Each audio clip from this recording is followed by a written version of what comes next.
Walker Thornton, 62. I was told all my young life that I needed to be quieter. Men wouldn't like me. I talked too much. I have report cards that say she talks too much. So I was taught to be silent. And then I suddenly realized I would never get anywhere if I did that.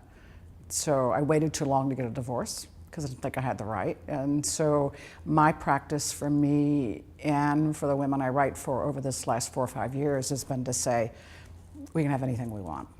I talk and write and coach women around sex.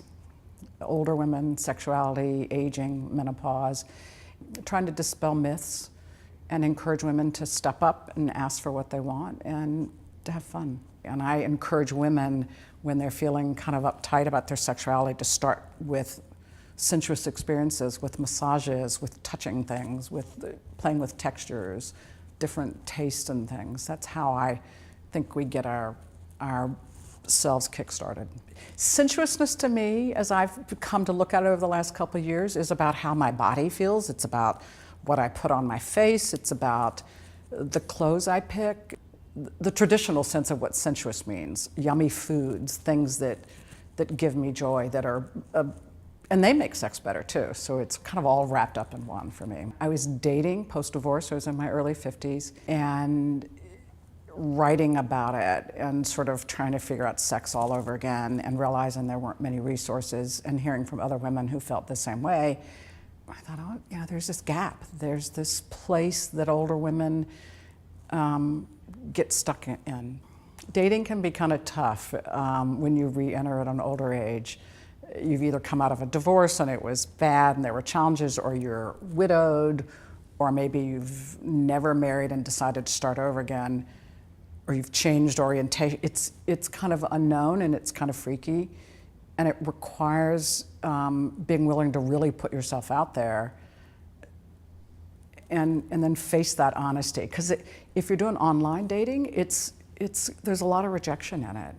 You know, I'm clenching my hands just thinking about it.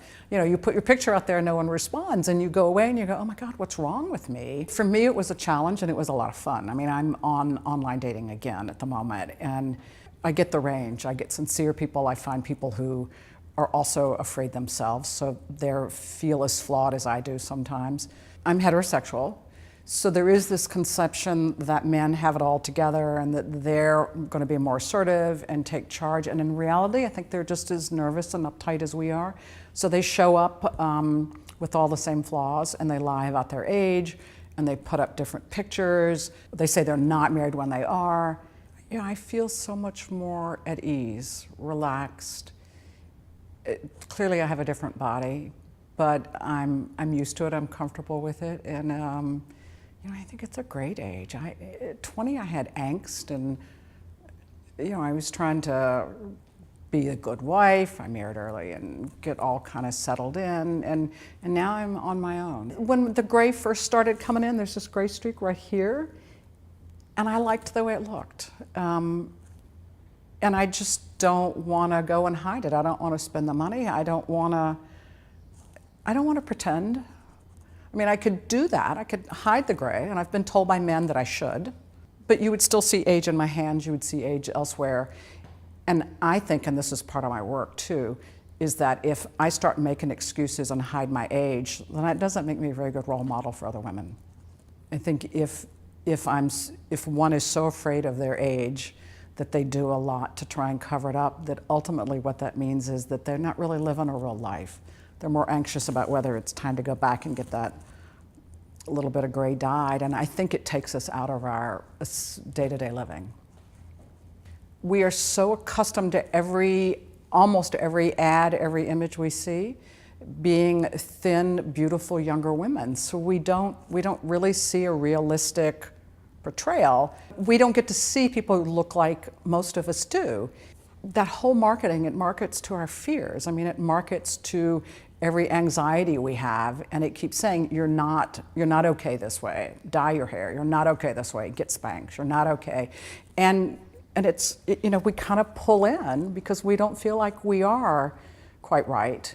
it's become an awareness because I'm paying more attention to it. I'm on the lookout for it because I want examples to use in my own work. So I'm paying attention, and I do step up and say something.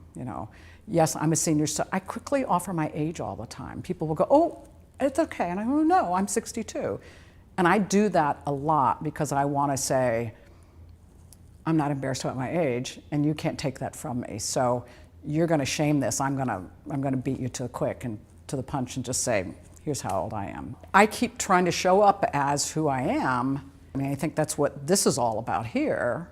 It's what Cindy Joseph is doing, and it's what I'm trying to do too. That's the reason I put my name in for this. It's like, well, why not? I mean, I can do this. I'm as vital as anybody, and we just have to keep showing up individually.